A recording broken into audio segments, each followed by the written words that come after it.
I'm here at Abweek Europe in London, and I'm delighted to say I'm joined by Gok Wan, who's TV presenter, author, fashion consultant to the stars, and also by Kathleen Saxton, who's Chief Executive of the Lighthouse company. Thanks both for joining me. You're welcome. Kathleen, you've just been hosting a session next door about, I think it was called The Unspoken Truth. Absolutely. About the signals we subconsciously transmit. I'm not going to ask you what I'm subconsciously transmitting, but what did we learn today? I think it's all about the fact that there's so many fantastic leaders who are intellectually very bright and they have lots of credentials as far as running and leading teams, but actually there's lots of things that you transmit about yourself before you've even uttered a word, and people make lots of decisions about you from how you're standing, how you're looking, how you've turned up to a meeting or a presentation. So it's just sort of spending a little bit of time thinking a bit more about that, because often we don't think about those subconscious things, and figuring out, can you master them, have you thought about them, and can you do a little bit more to make sure that you are being perceived in the way that you'd like to be. Gok, what are the classic mistakes people make, and what should they do that they're not doing? I think not representing yourself, not having a personal brand, trying to be someone you're not. In the session we talked about authenticity. That word. That'll be authentic. Right. And it was all to do with, you can be whoever you want to be, but it's got to be authentic, because you will get caught out. So whether that's going for a job interview and choosing the wrong dress and you feeling like it should be that dress, or whether you're going to go in there and not do the right handshake or not tell the truth. And so that's what I got out of the session. I've been learned a little bit today from Oliver as well. And they're the classic things, is not being yourself.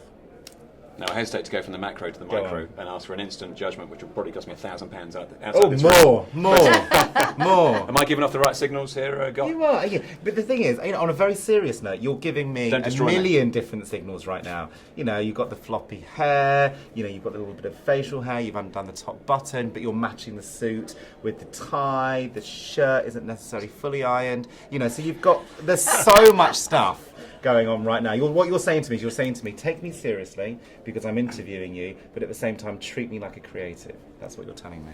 What I'm telling you is I didn't go home last night. I'm kidding, I've got a wife and children. Maybe button out, that's what you're saying. No, let's not do that. No? Okay, let's not do that. Great. We're all good. All right. But Judy would like your V in your arm. You've got a slight amount of... I didn't get this V action.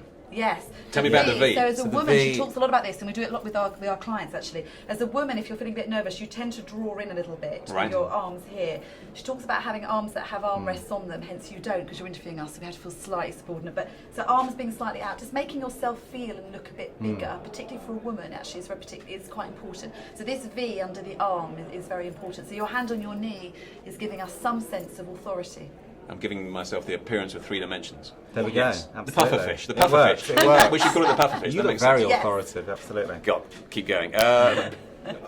Away from me now. There's been quite a lot of talk at the conference this week about body image and the problems facing young people and how the media feeds into that. What's your take on that?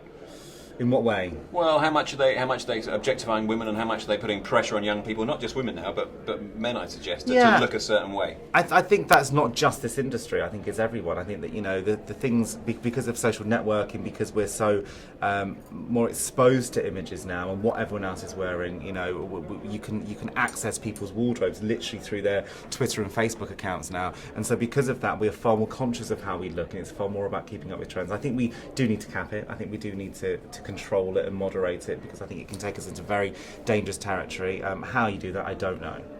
Okay, Gok Wan and Kathleen, thank you very much. Pleasure.